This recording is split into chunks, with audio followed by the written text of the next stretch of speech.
The first story I wanted to talk about seems like a huge story. I don't know if it's confirmed or not, but Trump reveals he's spoken to Putin on ending the Ukrainian war. Let's see what he has to say. We have been waiting 4 years for this, ladies and gentlemen. But I can't tell you. So now could this nightmare of a war finally come to an end? President Trump revealing in an exclusive interview with the New York Post. Spoke to Putin by phone, says Russian president wants to see people stop dying in the Ukrainian war. Very odd thing coming from a gangster who started the war. Post that he has spoken with Vladimir Putin by telephone about ending the war in Ukraine. Jack Keane, retired four-star general. General, good morning to you. You have been our guidepost throughout this entire war.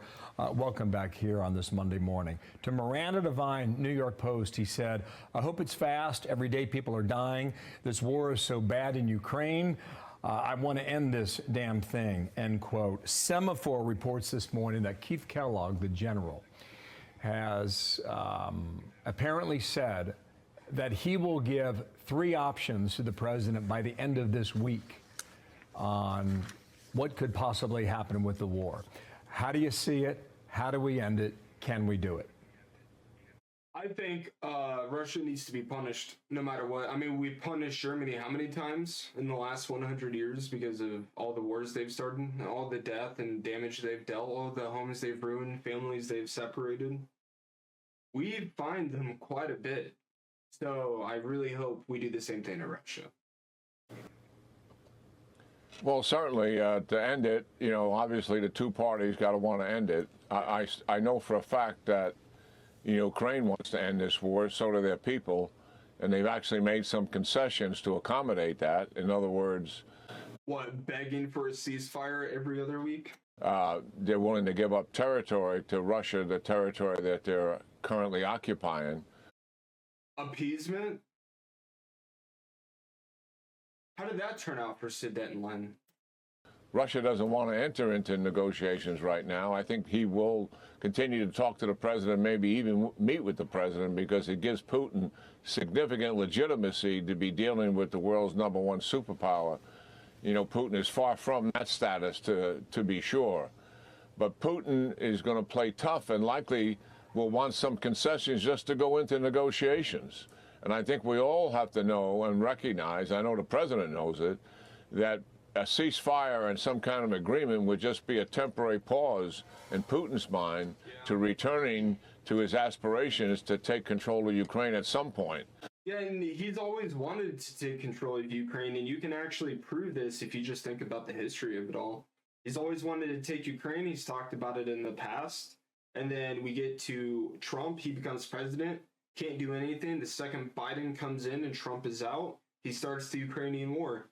Drags on 4 years. Biden is out. Trump is elected. He's not in office yet. Biden still is.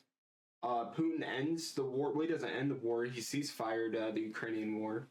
And then now here he is talking to Trump. So if he's wanted Ukraine for such a long time, is he just telling Trump he's not going to attack, when in reality he's going to attack the second Trump's out of office again? I don't know. We'll have to see. And that's There's going to have to be some sort of legal ramifications for Putin. We have to recognize going into it. The negotiations will certainly be tough here, dealing with both sides. But, you know, this is, we're not just arbitrating a disagreement between two sides here. Putin started this war. Yeah. All these casualties and deaths are on his hands. And obviously we want this to come out favorable to Ukraine. I was going to say he, but Russia in general, they need to be fined and they need to be punished. And its future security. So that's got to be uppermost. I know the negotiating team, having had discussions with them at the Institute for Study of War, is very much aware of that. Okay, the other thing in this New York Post article that sticks out to me, Trump says he wants to strike a deal with Zelensky, $500 million deal to access rare earth minerals and gas in Ukraine in exchange for security guarantees. I don't know what that looks like, but we'll see how that develops. Another topic quickly on Gaza. Roll this, Air Force One. Another question on that last night before the big game. I'm committed to buying and owning Gaza. As far as us rebuilding it, we may give it to other states in the Middle East to build sections of it. Other people may do it through our auspices. But we're committed to owning it, taking it, and making sure that Hamas doesn't move back. There's nothing to move back into. General? He wants to own the Gaza Strip. Why? So they can rebuild the third temple without public knowledge or public disapproval? That's what it sounds like to me. If the Americans, if it's U.S. territory, and as Trump is openly admitting, just let Israel come in, rebuild their third temple, sacrifice the red heifers, get the ash, use it to cleanse everything. Start at the end, bro. Man, every day I'm alive, it gets scarier and scarier seeing him get closer to fulfilling his destiny. It's going to work? Well, one step at a time. The step in front of us is hostage release in exchange for prisoners. And to accommodate that, Prime Minister Netanyahu was pulling out of the Netzarim corridor, for our viewers to understand. That splits Gaza north and south from... Yeah.